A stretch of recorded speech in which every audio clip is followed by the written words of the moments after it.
Break, we cast out all those dark forces that were causing trouble with our microphones. Those of us recovering from the flu just needed to make sure our makeup is in blowing my nose that I didn't wipe off my lipstick, or the majority of it. But Betty, before we went on the break, I just want also to assure our viewers that we have Rachel Nakitare joining us virtually. I can see her on the screen again next to Betty, Rachel Nakitare, International Association of Women in Radio and Television, the Kenya chapter.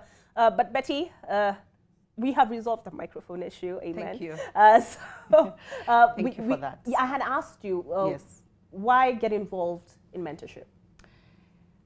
Because for me, why I'm involved in mentorship, because this is a passion for me. I want to pass the back, and I want to pass the back, and the person that I'm passing the back to need to be strong, and I need to tell them how then do they become strong, by modeling and by actually doing the real mentorship.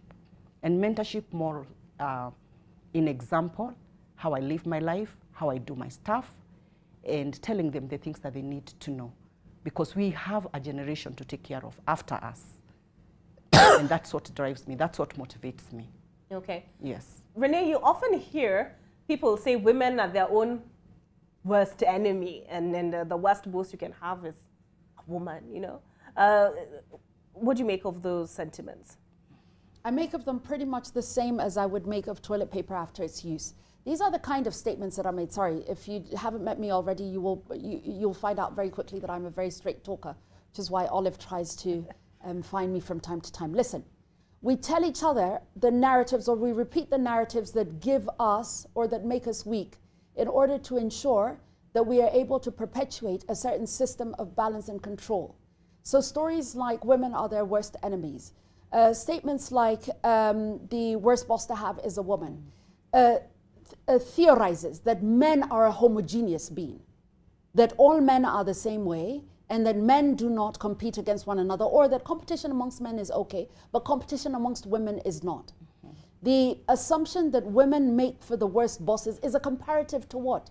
It is a comparative to a patriarchal male form of what a boss should be. So if he is very direct, he is assertive. If she is very direct, she is aggressive.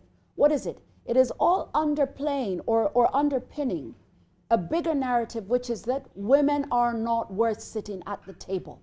It is such an old and tired and outdated way of thinking, and it's not buttressed by the truth, the facts on the ground. Look at some of the largest corporations, whether we're starting with global institutions that are being run today, whether in the for-profit, not-for-profit, or developmental sector, that are being run or being headed by women who are doing exemplary work. Where do we find the statistics that match, or the facts that match statements like those? We don't. Therefore, it is a narrative that is about as useful as used toilet paper, and one that should be put to rest. Okay.